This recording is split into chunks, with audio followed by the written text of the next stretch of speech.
Now we got to do electron configurations. So it's all about counting. You remember the circles we just had?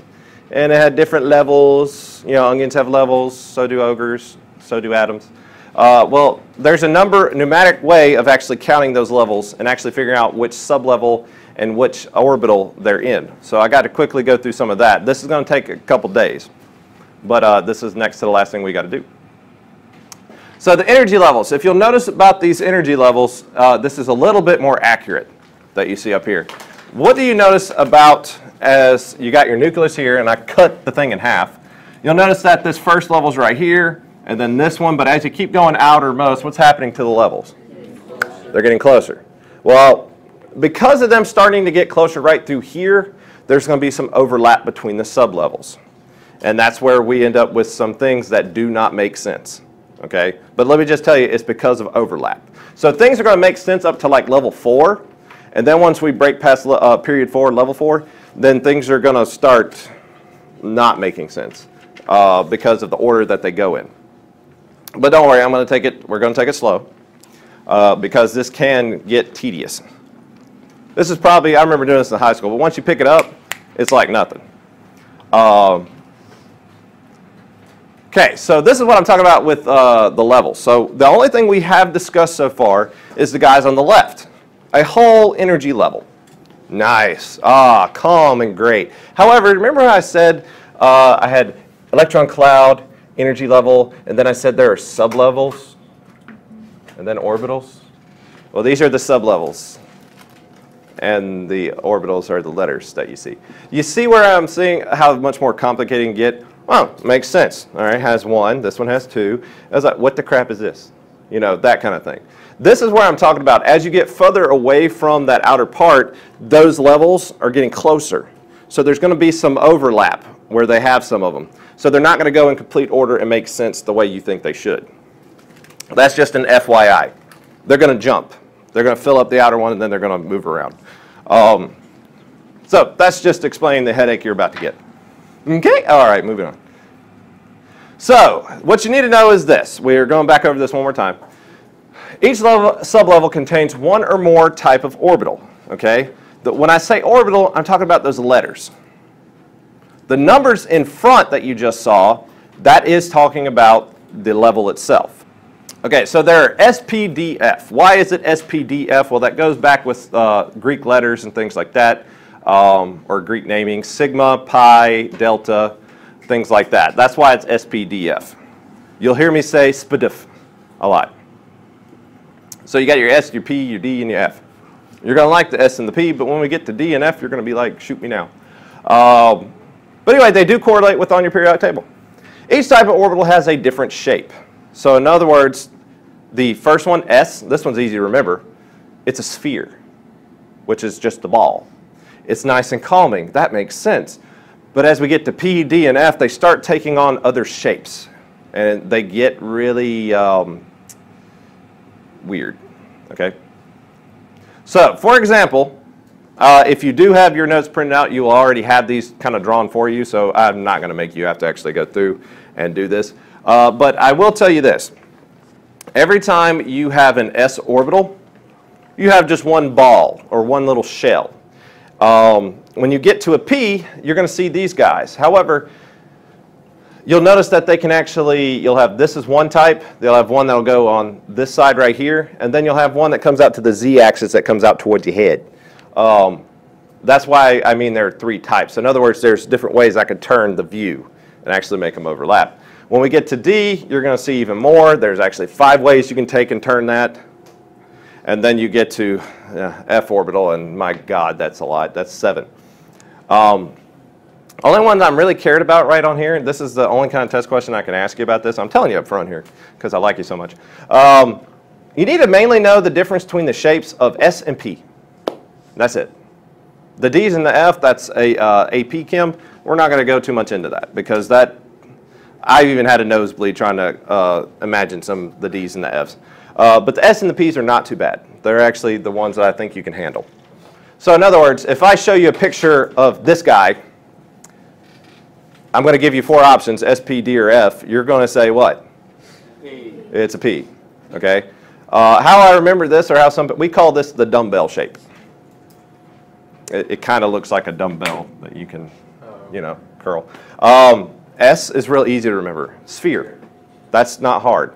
They're not named that because of sphere, but because of sigma. But that's about it. That's all I really want you to know about shapes. Do not worry about the D or F. They will not be on the test. So there's one type of the S because you can't really turn it in a different plane. 3 types of P because you can turn it in different planes. But as you go up, you'll notice that it's increasing by 2 different types every time. Anyway, so this is actually how I told you they could turn in different shapes and stuff. Well, this is the picture. And if you print out your notes, you have this. That looks complicated, right? Mm-hmm. Now keep this in mind, though. Each one of those guys can hold up to 2 electrons. So when we got those little snapshots of images, this is a more clear picture of what we kind of see. But basically, within each of those little balls that you see, there is 2 electrons. Okay? Now, is that easy to read, or would you rather have another way of looking at it? Because I don't know about y'all, but this is a little bit easier. Yeah. Okay? So which one's better? 1 or 2? Okay? 3 or 4? Okay, you ever been to the eye doctor? That's what they're basically doing. So what we do instead, this is complicated, instead of going into that, the shapes and which dimensions they're in, that's getting more into like a 500 level chemistry class. We're not going to go that far, again. But what you do need to note is that it's a lot easier to depict them like in little boxes. Because then we can know how many electrons we have and count them a lot easier. Instead of actually knowing what they really truly look like. So we kind of break it down a little bit. Okay, so notice this. S, every time you see S orbital, there's 1 box. Every time you see P, there is 3. Every time you see D, there is 5. And every time you see F, how many? 7. So let's actually put these off to the side here. So we got S, which is 1 box. You got P. Now, I made a mistake here. They should be touching each other. So anyway. So when we actually look at these guys, if I were to take another snapshot and go back to that little overlap where I was showing you some of these things, this is the order that you need to go in. So the one that's the 1s, that's the lowest energy level. You got to fill that guy up first before you move to the next one, and the next one after that, and the next one, and the next one. So anyway, these are the energy levels close to the nucleus. Obviously, it makes sense you're going to fill those up first because they're attracted to the nucleus. The electron's going to try to get as close as they can to it. Well, if there's other electrons in the way, they're going to have to take up the other position that's on the outermost side until they get close enough to move up. Each energy level has orbitals, and each orbital can only hold 2 electrons. In other words, every box is an orbital. Each of those boxes can hold 2 electrons, which makes sense why hydrogen and helium can only hold 2. They have only 1 sublevel, which is 1s. You put 1 electron in, that's helium. Hydrogen. You put another one in, that's helium. Then you move to the next one, and then the next one, and then the next one. Oh, this gets fun. All right, so if you also, some of y'all were asking, what are these little charts that are around my class? For example, this one off to the right in the back, and this one above my head right over here. Those are all the electron configurations. And what you see on the board in front of you is that also. It's like playing a board game. You have to go in order before you got to fill up the lower ones before you can move to the next one. And why is it shaped the way it is? Well, they think that's actually a better way of helping you memorize it. But there is another way you can do it by using your periodic table. First, what I'm saying is, if you don't have this, you might want to kind of get this order down because you got to start at 1s, fill it up. Who's the next guy after? 2s. After you fill him up, then you're going to go to?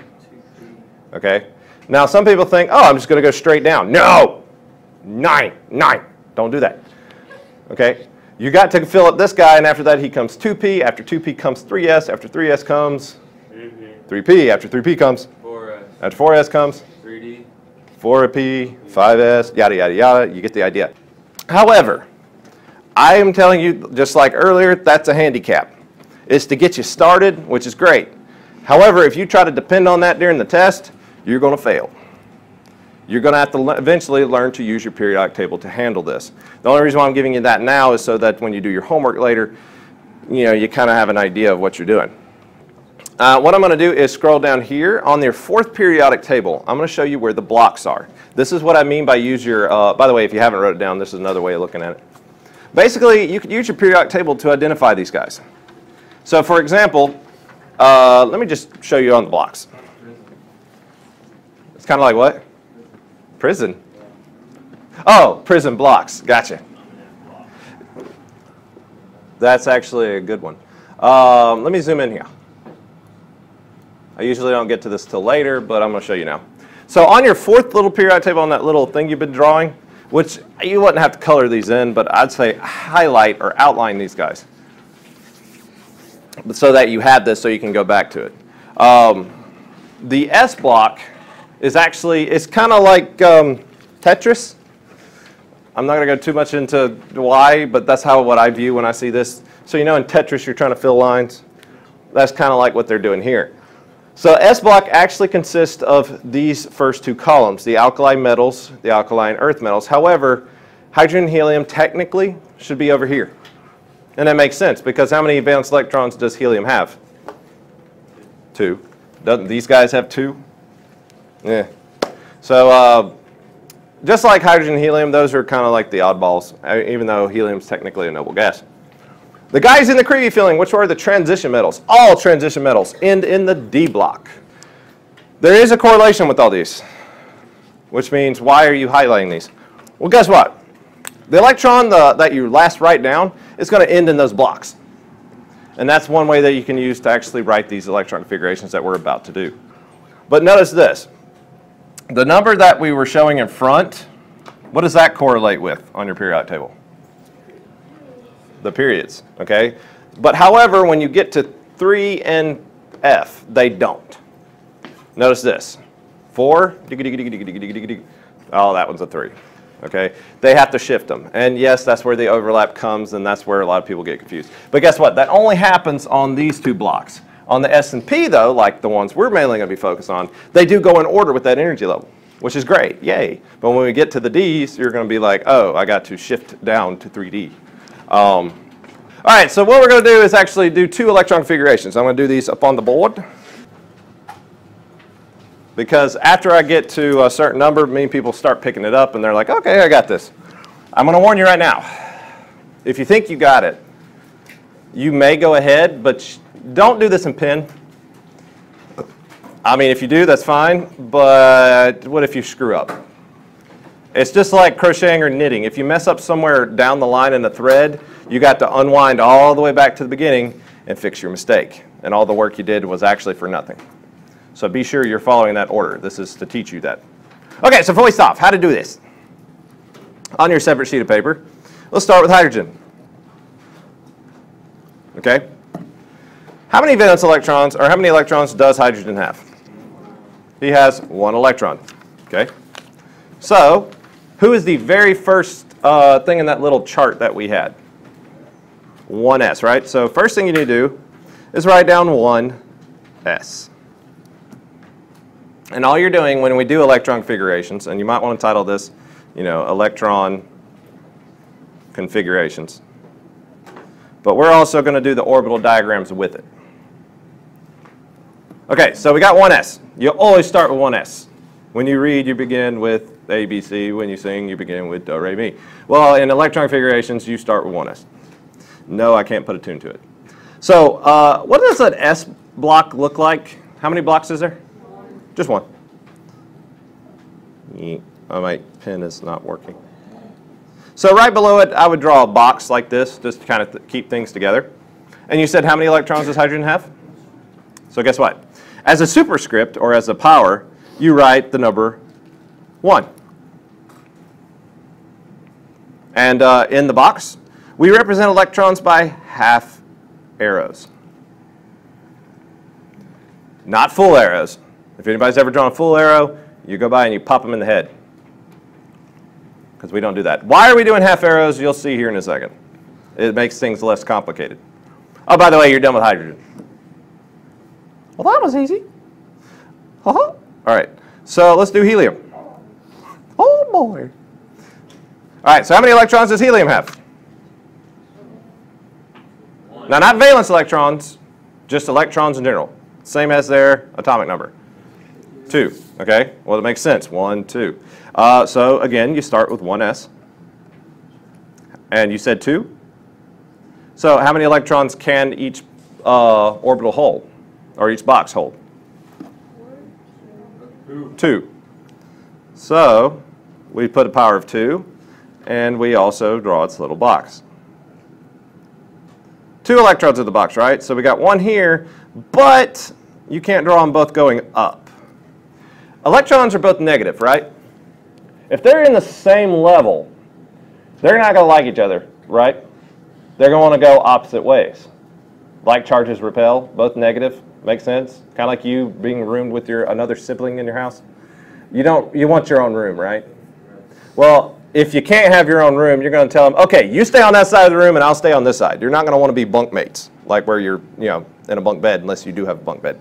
So what they're doing here is keeping them to opposite sides. One spins upward, one spins downward.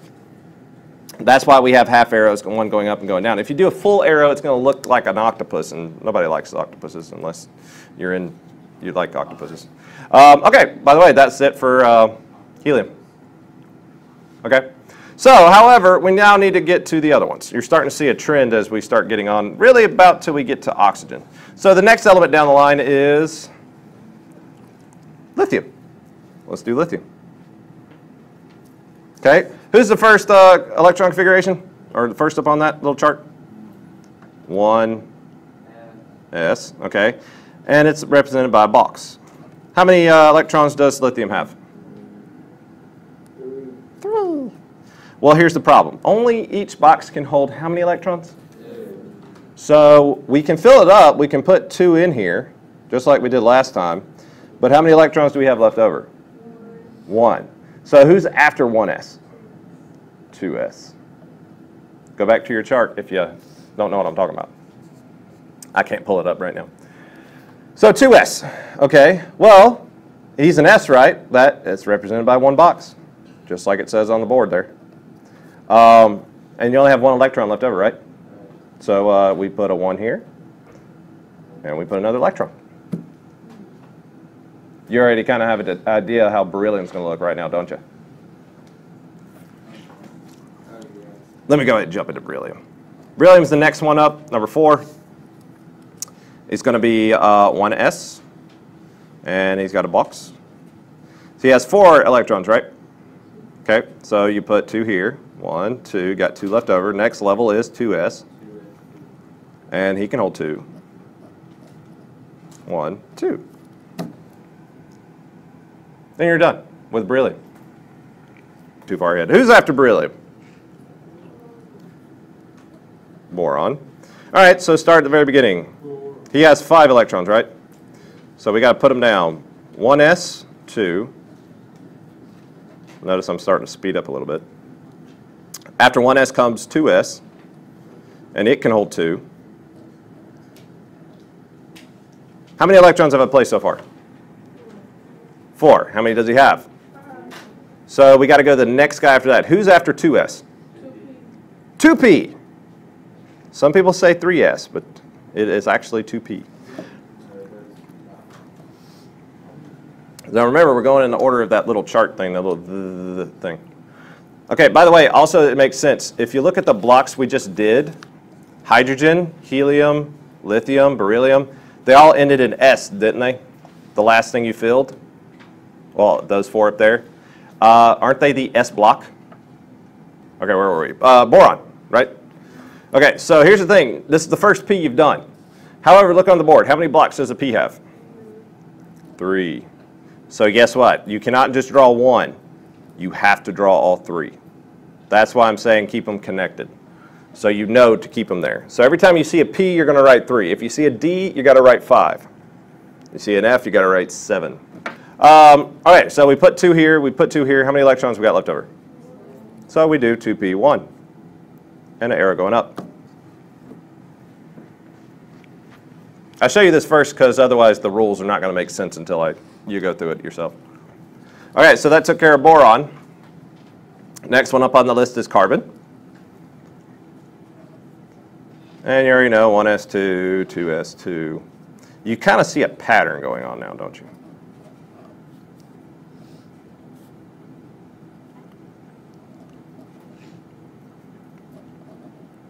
All right, so I put down 4 so far. How many electrons does carbon have?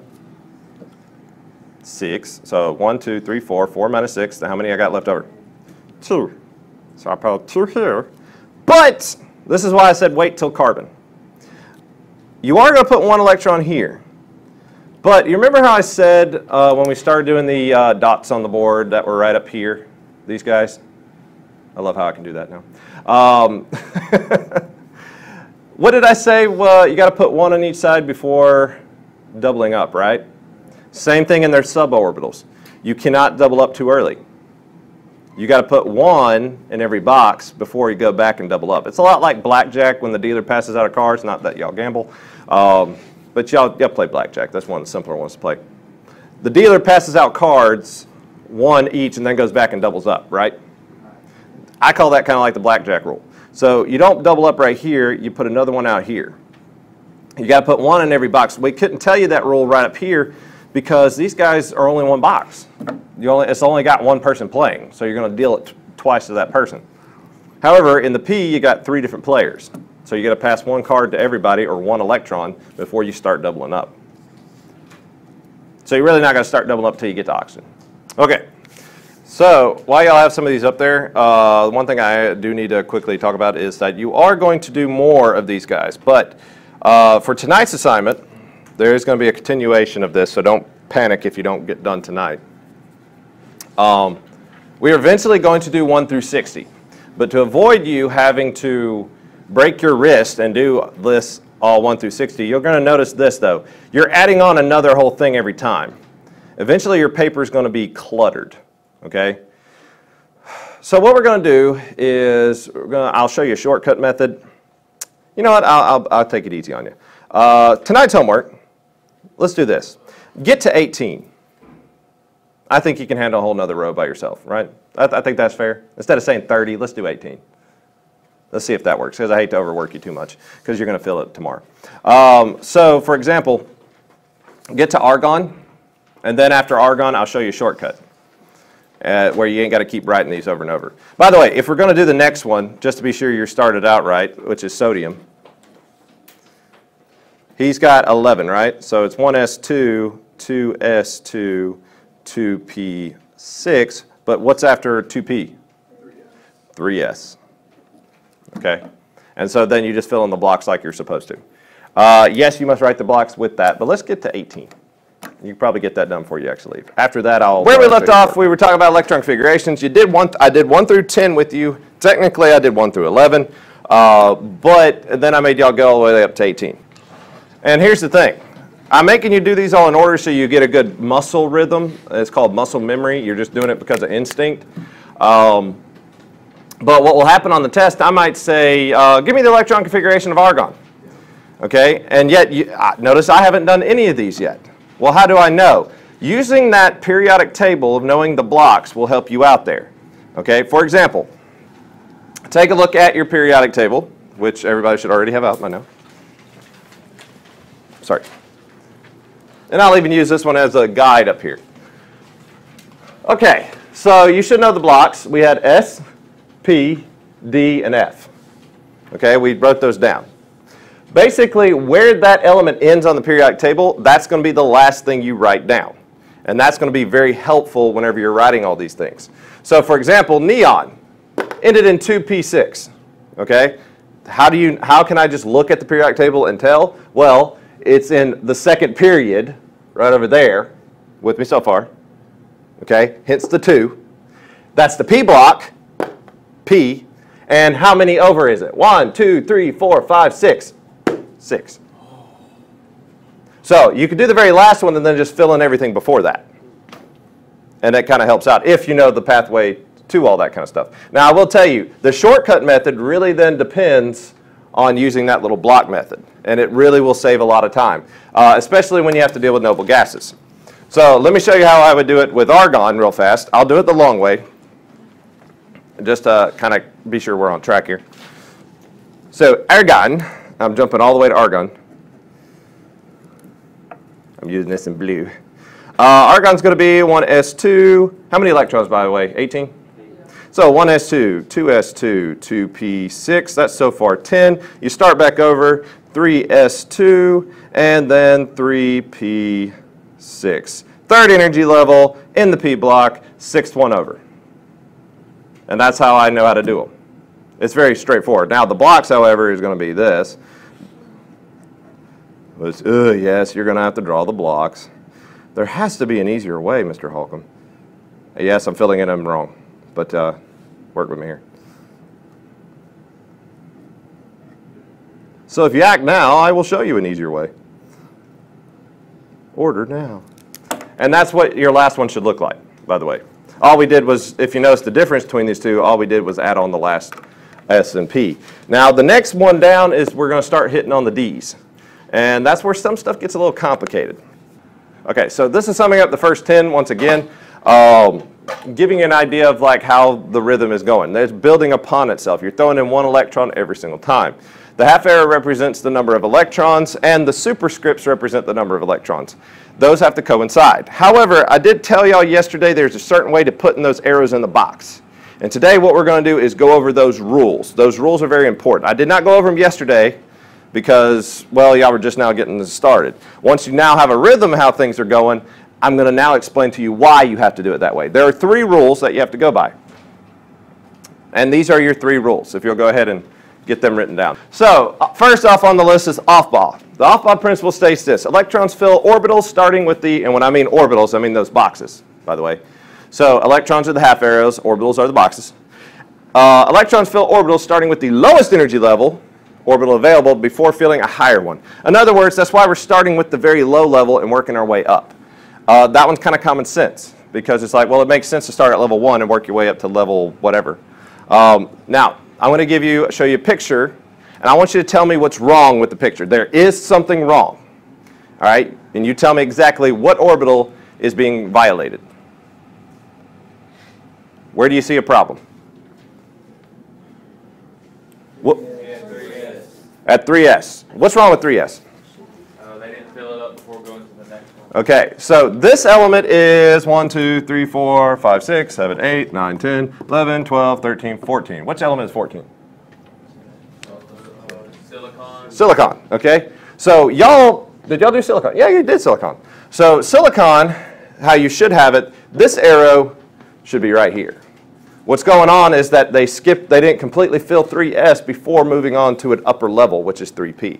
Does everybody see that? Make sense? Mm-hmm. They got to completely fill it before they move up to the next one. And that one's kind of common sense. That's what we've been doing. All right, well, PAULI, however, PAULI exclusion principle basically is talking about the spins. You have to have one arrow go up, one arrow go down. The reason why is that electrons have the same charge. They don't like each other. Just like you rooming with a sibling or something like that, you're going to want your own bed on the opposite side of the room. So do these guys. They do not want to be around each other. They want to stay as far as they can apart, but still be in the same orbital. They spin. Now, I'm going to go through the spinning thing real quick. Technically, anything that has a sphere spins just like a planet, or I'm sorry, rotates like a planet. If it spins one way, and y'all know how our Earth is, there's a North Pole. Okay? There's also a South Pole, but that's only because of how it spins. It's kind of hard to see the little arrow right here. But if it spins one way, the pole is on top, and if it spins opposite way, the pole's now on bottom. And that's exactly what electrons do. In order to stay in the same orbital, they have to spin opposite direction. If you ever try playing with a bar magnet, what happens if you put two sides that are the same? They resist, okay? You can put two norths together, they bounce off. You can take two souths together, and they bounce off. But if you mix the north and the south, they'll connect because they're keeping the poles together. It's exactly the same thing with electrons, and even with the planet itself. The Earth is really just one big magnet. I mean, it's even true on the molecular level. It's one reason why compasses work. They always point north, which is really sad, but never mind. Let's not hurt your brain too much. Okay, so what does that mean? All right, well, y'all tell me in this picture. This is probably the easiest one to remember and very easy to identify. What's wrong with it? 3s again. What is wrong with the 3s? They're both going the same direction. So if you see one going the same direction, that is wrong. The other arrow on the very right side of the 3s needs to be pointing down. Okay, so far so good. That makes sense. Fill lower level, make sure the opposites are spinning. So what could be left? Okay, this is HUND'S rule. And I call this one the blackjack rule, to tell you the truth. That's my definition. because that I just came up with because that's how I always remembered it. HUND'S rule, it sounds exactly like AUFBAU's, but we're going to compare and contrast the two different so you can tell the difference between the two because people get them mixed up on the test. Electrons occupy equal energy orbitals so that the maximum number of unpaired electrons results.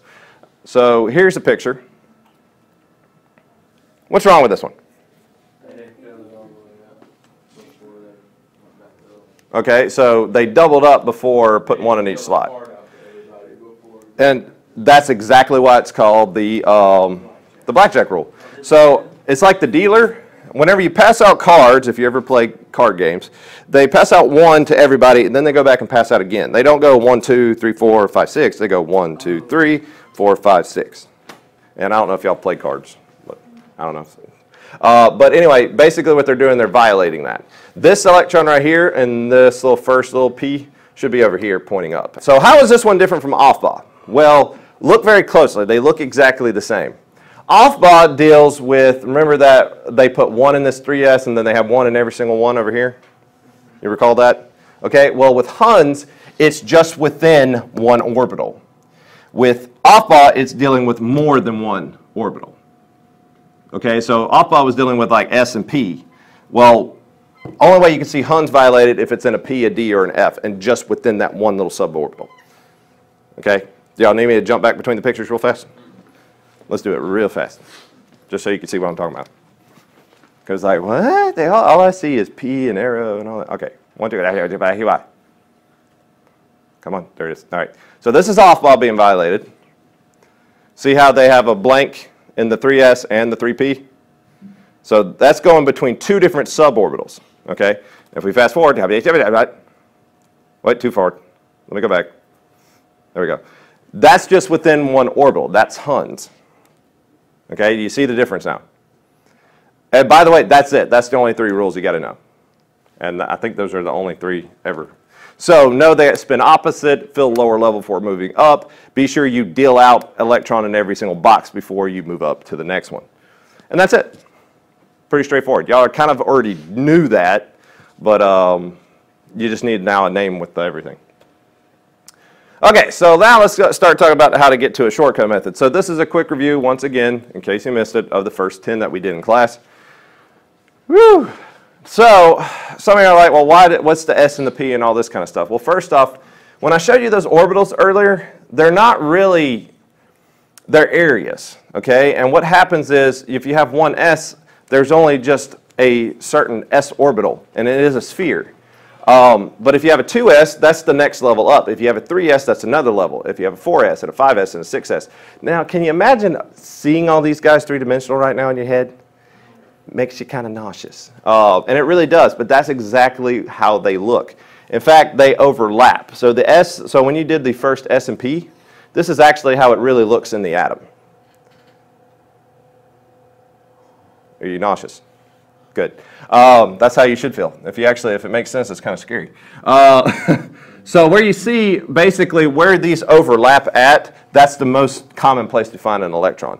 And it makes sense in terms of physics and building upon itself in a sphere. But honestly, just look at it like it's balloons, like you're trying to make balloon animals. And that'll make a little bit more sense from there. All right, so y'all remember seeing this from yesterday? This is what I was talking about, the orders of everything, when I talked about how you can glance at that and actually tell which block to end on. You'll notice how many blocks that are in there is actually how many electrons you can place. For example, you notice with S, you have only 2 columns right here. Now include that helium over here and that will make sense. So you have 1s1, 1s2. This one will end in 2s1, this one will end in 2s2. You can go back and actually look, and that's true. You can look at the ones you just did. Same thing over here with these guys, with the P's. However, once we get past this guy, we start getting to the D's, and most people think, okay, well, I could do this. So level 4, so that should be 4D. No. Unfortunately, that's where that overlap happens that we were talking about yesterday, and stuff gets complicated. Just remember to shift things back down when you get to the D's and to the F's by 1 level, and you'll be fine. So for example, even though you're in level 6 here, you're going to go 6S, but they jump all the way back down to 4F. Now I realize by this point, if you're drawing all this on your green periodic table, it's going to look pretty cluttersome. But it would not hurt to do this real fast on your green one. That might actually help you start practicing. So if the S blocks are in the D blocks and all that's not really helping, try numbering these guys with their very last thing you're going to fill in. And that might actually kind of help with the rhythm of things, especially with those Ds. If you do the Ds, that will help out. We try not to venture into the Fs because the F block is actually, well, radioactive. What you're going to have to end up doing, don't worry, I'm going to give you time. You'll even have time tomorrow, so don't panic. I'm actually thinking about letting us just do this during class, so you ain't got to do it at home. But if you want to, go ahead and knock it out. That's perfectly fine with me. Because honestly, we'll be done today with unit, whatever this is, 2. I already don't know what unit it is. Okay, so eventually you're going to have to do 1 through 60, and I'm only stopping there because that's halfway through the periodic table. So, however, to help you out, I'm going to show you a shorthand method, okay? So if you did iron, this is the electron configuration for iron. 1s2, 2s2, 2p6, 3s2, 3p6, 4s2, and then 3d6. How did I come up with the 3d? Okay, so here's the thing. When the first level it started on was potassium. So the one y'all are going to do right after 18 is going to be 19, which is potassium, okay? You will end on 4s1. You'll basically repeat this. But aren't you getting tired of repeating the same crap over and over down here?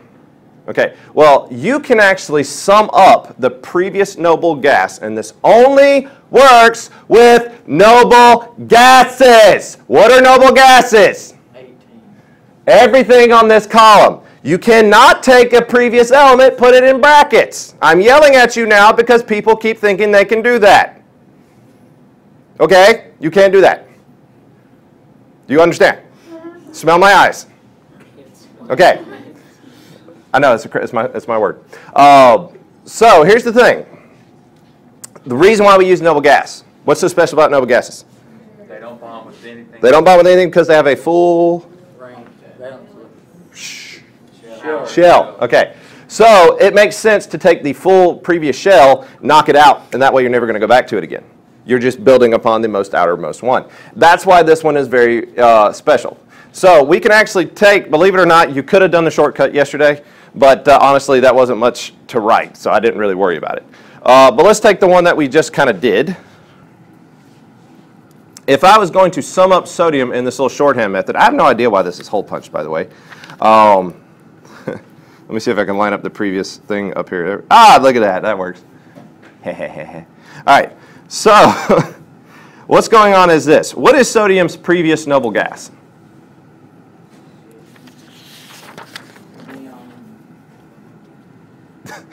Slowly just pull it up. There's sodium. He's in level 3. So go up 1 and go all the way to the right. Who is it? Neon. So guess what? You can use neon's noble gas configuration, which is 1s2, 2s2, 2p6, and just summarize all this right here, so you ain't got to rewrite it. If you're going to do this in shorthand method, you would do the noble gas in brackets, saying, hey, this represents that. I'm sorry, let me move it up. Okay, makes sense? So basically when I write this right here, I'm saying all this crap. Makes things easier. And then I just fill in what's left over.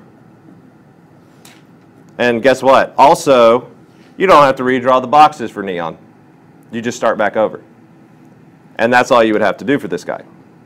However, some people think, well, if I'm on a noble gas, can I just write down AR? No. You got to write down argon's previous noble gas, which would be neon. So if we were going to do this one, again, neon's electron configuration is this. Whee. So you would write neon in brackets, and then just fill in what's left. 3s2, 3p6, and then the boxes. Yes, this is torture, but, you know, you'll thank me later. Up, up, up, down, down, down. So, for example, if you were trying to build off of sodium right here, what's after sodium? Magnesium, okay. So all you would have to do is build upon the previous guy. So the previous noble gas to magnesium is neon. Okay? You need to know this guy's electron configuration to know where you're going to stop. In case you just all of a sudden can't forget, well, count on the periodic table. These in level 2, this is the P block, and 2p6. Who's after 2p? 3s2. That's how I can look and tell. I know neon in brackets, 3, this is the S block, and 1, 2, 3s2.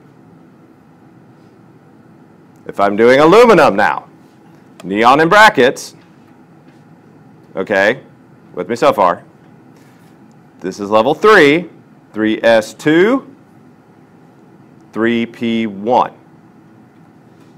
All I'm doing is counting. The next guy will be 3p2, 3p3, 3p4, 3p5, 3p6. And then after that, every time I end on 3p6, I don't have to rewrite it if I do the argon thing. I'll go back over here. This one will be level 4, S block, 4s1, just with argon as my previous noble gas. Okay, so one thing that we need to quickly talk about is one little leftover tidbit that has to deal with electron configurations. So you know that the D block causes, that's where most of the problems are coming from. The trend usually works well when you go from S to P, it goes along with the period and the energy level.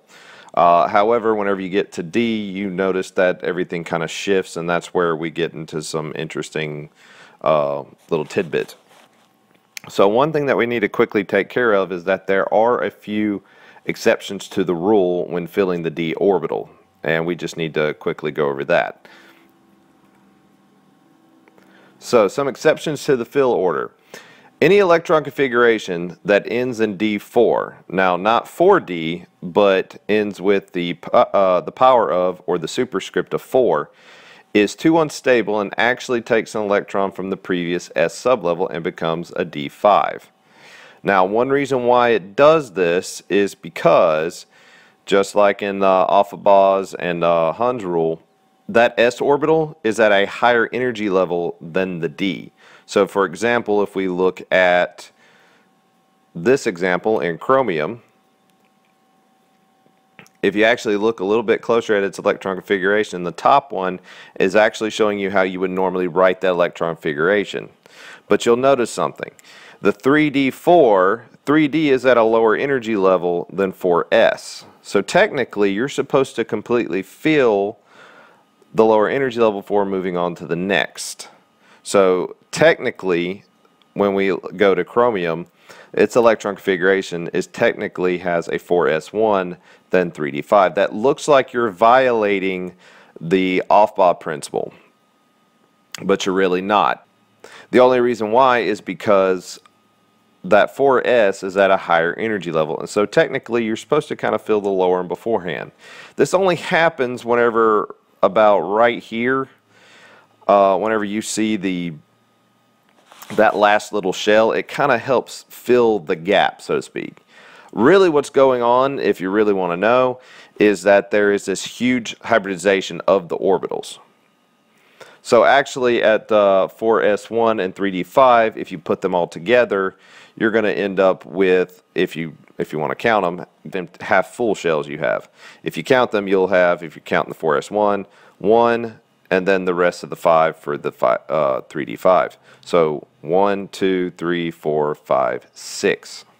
This also correlates with the periodic table. If you'll take a close look at the periodic table, you can actually, you notice how we said that the d orbitals and the transition metals actually vary and that they have a set number to begin with. So if you actually look at chromium, take a look at its B's. Find chromium on the periodic table. It should be the fourth one over. If you actually take a look at it, at the very top, you'll notice that the number that we just counted, 1, 2, 3, 4, 5, 6, you'll notice that it'll say 6b. That does correlate with why they can vary or change their charge. It's one reason why they don't follow the S and the P orbitals. The S and the P make sense to you because those are the S blocks, which is the alkaline earth metals, and all the other families over to the right. those have a set number of valence. But when we get to the D and the F block, remember when I told you that their valence electron shell is going to vary? This is the reason why. So he can actually change his charge or his number of valence electrons that he needs depending on how many he presently has. This causes a little bit of stability issues. But this is actually what really truly is happening. Again, this is AP kind of chemistry stuff, a little bit higher up, but it is kind of breaking that point into, you know, college chemistry, and it is kind of, it's going to be something you're going to see in college. So if we go back, so that's one reason why. And not only does it happen in D4, and that's only because it's almost about to completely fill those levels, put one in every single little box. The same thing happens whenever you get to D9. It's almost completely full, so what it's going to do is pull that electron from that 4s, or whatever previous s orbital, and pull it down to completely fill that D. So here's an example there. If we take a look at copper. Copper does a very similar thing. Same situation, you're almost completely filling that, and if you look at the top one, he ends in D9, that's how you would normally be writing the electron configuration. But in reality, it's going to pull that electron from that 4s and fill up the lower level, which is the D. If you'll also take a look at him on the periodic table, you'll notice his B, where we were talking about the A's and the B's. If you look at his set valence electrons, he's going to be 1b. Again, he can vary his charge, but typically that's going to be his set number that he's going to start with. And that's pretty much it for the last little bit that we got to cover with electron configurations. There's always going to be exceptions to the rule in chemistry, and I just wanted to cover them with you real quick. Any questions?